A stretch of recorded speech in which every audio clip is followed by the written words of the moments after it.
இந்த தீர்ப்பை வரவேற்கிறோம்.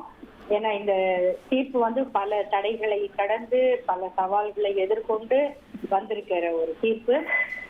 இதுல சம்பந்தப்பட்ட குற்றவாளிகள் எல்லாருமே அரசியல், பணபலம், ஜாதி பின்புலம் இதெல்லாம் கொண்டவங்க.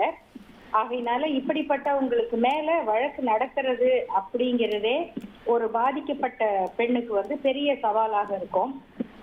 இதுல பல பெண்கள் பாதிக்கப்பட்டிருக்காங்க. ஆனா இந்த குற்றவாளிகளுடைய புகைப்படங்கள்லாம் வருது பாருங்க.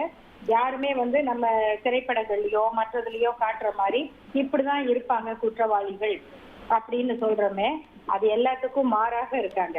அப்ப இவங்களுடைய பின்னணி, செல்வாக்கு எல்லாம் சேர்ந்து இந்த வழக்கை நீர்த்து போக செய்யறதுக்கான எல்லா முயற்சியும் நடந்தது.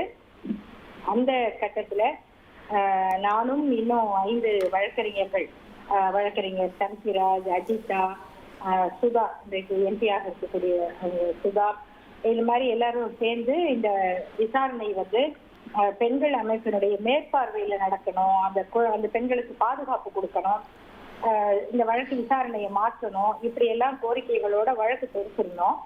அந்த வழக்குல காவல்துறை சார்பாக பதில் சொல்றதுக்கே அவ்வளவு தாமதமாச்சு. அதுக்கிடையில இந்த வழக்கு சிபிஐக்கு மாற்றப்பட்டது. அதற்கு பிறகும் கூட இது மெதுவா போகுது அப்படின்லாம் சில புகார்கள் இருந்தன. ஆனா புலனாய்வு அதிகாரிகளும் சரி, தமிழ்நாடு அரசு ஒரு நல்ல வாய்ப்பாக அந்த குற்றவாளிகளுக்கு தொடர்புடைய கட்சி ஆட்சியில இல்லாம போச்சு.